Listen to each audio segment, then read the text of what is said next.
In this tutorial, I'm going to show you exactly how to trade micro E-mini futures on TradingView so you can enter and manage trades with confidence even if you're just getting started.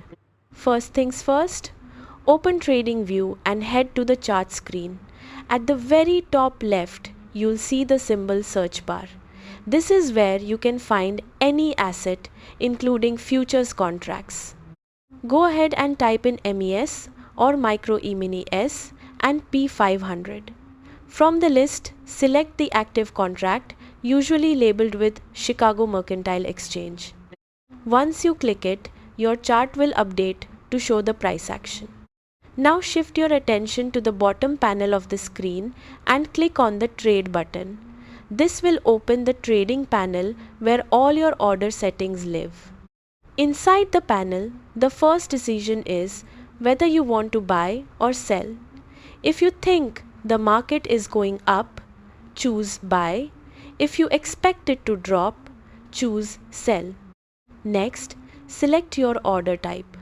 A market order executes instantly at the current price, which is fast but less precise. A limit order lets you enter at a specific price, giving you more control. A stop order is useful if you want to enter only when price reaches a certain level. After that, set your position size. Since micro E-mini contracts are smaller than standard futures, they're great for beginners because they require less capital and carry lower risk per trade. Now comes the most important part, risk management. Set your stop loss and take profit levels. Your stop loss protects you if the trade goes against you, while your take profit locks in gains when price moves in your favor. Skipping this step is risky, so always define these levels before placing a trade. You'll also see a time in force option. This controls how long your order stays active.